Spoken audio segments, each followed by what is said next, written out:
หวานค่ะมีเบาหวานแล้วก็มีอะไรอีกนะคะไขมันในเส้นเลือดเป็นโรคเกาต์อืม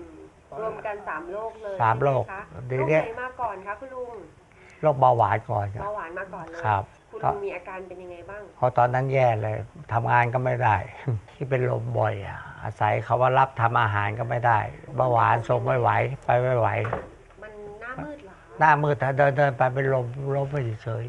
ๆแล้วไม่เป็นไรล้มเยอะไหมคุณลุงล้มบ่อยเดือนหนึ่งประมาณ3 ครั้ง 4 ครั้งก่อนอยู่ดีๆก็ล้มไม่ได้ส่งสัญญาณอะไรไม่มีเลยใช่หไม่บอกคะไม่อะไรเลยฮะล้มไปเลยล้มไปเลย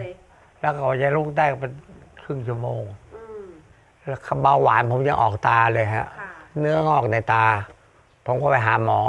เบาหวานขึ้นตาคุณลุงหน่อยอาการมันเป็นยังไงบ้างคะตามัวฮะมองแล้วก็ไม่ค่อยรู้เรื่องลายหมดเบาหวานมันขึ้นมาที่เบาหวานตขึ้นใช่ไหมขึ้นตาแล้วคุณหมอบอกว่าต้องรักษายังไงคะให้ไปผ่าตัดผ่าตัดแต่คุณลุงก็ยังไม่อยากผ่าที่แรกไม่ผ่าอยู่ได้ปีหนึ่งก่อน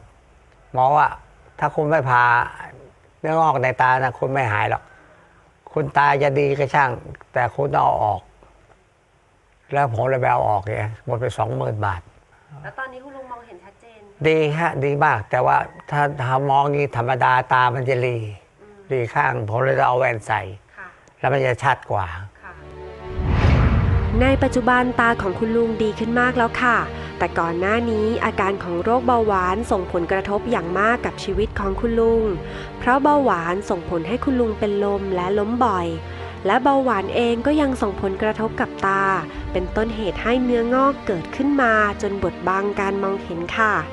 อาการป่วยของคุณลุงยังไม่หมดเพียงเท่านี้ ไปติดตามจากคุณลุงกันต่อเลยค่ะ